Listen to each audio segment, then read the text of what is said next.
Unai Emery est sur le départ et, avec le recul, le manque de doublure d'un vrai 6 de formation dès le début de la saison peut être l'un de ses plus gros regrets.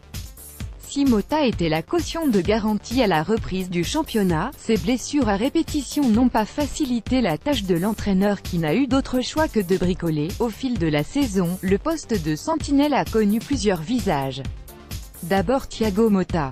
L'ancien Barcelonais, véritable 6, était le pilier de ce milieu à 3, comme l'expliquait Marquinhos dans sa dernière chronique sur Goal. Les gens ne le voient pas beaucoup mais c'est quelqu'un qui organise un autre jeu sur le terrain, qui a la capacité de faire jouer ses coéquipiers sur une ou deux touches de balle. Il nous fait progresser et c'est une bonne sécurité pour nous, derrière, d'avoir quelqu'un qui sache maîtriser autant le jeu. Mais le joueur de 35 ans a été souvent absent des terrains, manquant ainsi pas moins de 19 matchs en 2017 à 2018. La première solution de secours a été de le remplacer par Rabiot qui n'aime pas particulièrement jouer à ce poste et qui l'a fait savoir. S'en est suivi Lo Celso, un 10 de formation mais qui a été entraîné pour prendre ce rôle, devenant même la sentinelle référente depuis la mi-décembre, jusqu'à ce fameux match à Madrid. Celui qui a été préféré à Mota, trop juste pour son retour de blessure, a clairement pris l'eau 3-1 et a montré ses limites sur les matchs à très haut niveau. Dans l'urgence, Lassana Diarra, joueur expérimenté dans cette position, a été recruté durant le mercato hivernal. Celui dont la dernière rencontre remontait à début novembre 2017 quand il a rejoint le PSG n'a joué qu'à 2 reprises un match complet, sur les 13 toutes compétitions confondues.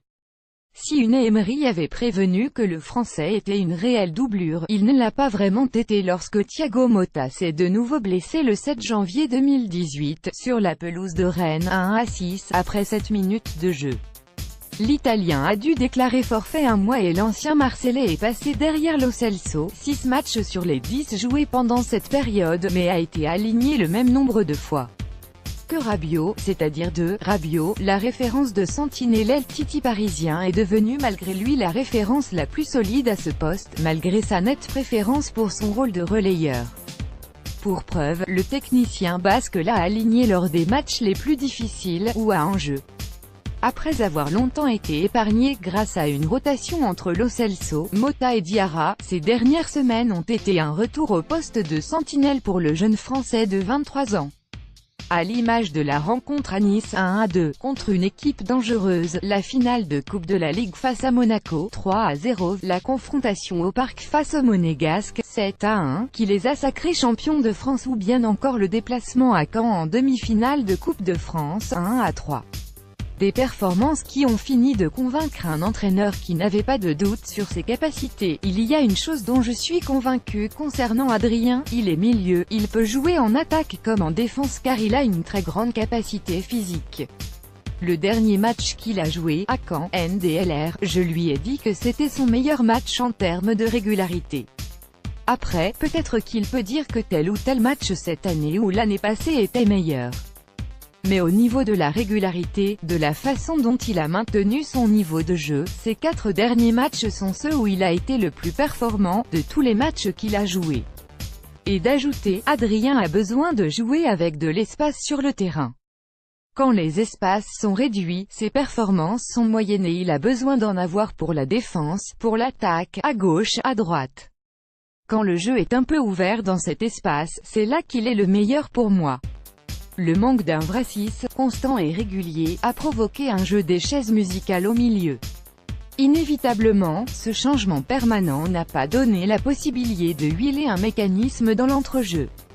Or, les confrontations en Ligue 1 ou bien en Coupe n'ont pas été de réels dangers pour le PSG tandis qu'en Ligue des Champions, notamment lorsque Paris s'est déplacé à Madrid, les champions d'Europe en titre ont pu profiter de cette lacune à leur avantage. L'aller, le trio Rabiot, Lo Celso, Verratti a chancelé, surtout du côté de l'Argentin, qui a concédé le pénalty de l'ouverture du score mais qui s'est fait aussi battre sur quasiment toutes les actions. Une doublure recrutée lors du mercato estival aurait pu amener plus de solidité, surtout lorsque l'on analyse la physionomie du match aller à Santiago Bernabéu, qui peut laisser d'amers regrets à Unai Emery. Un recrutement d'or est déjà prioritaire pour la prochaine saison, mais qui ne concerne plus le Basque.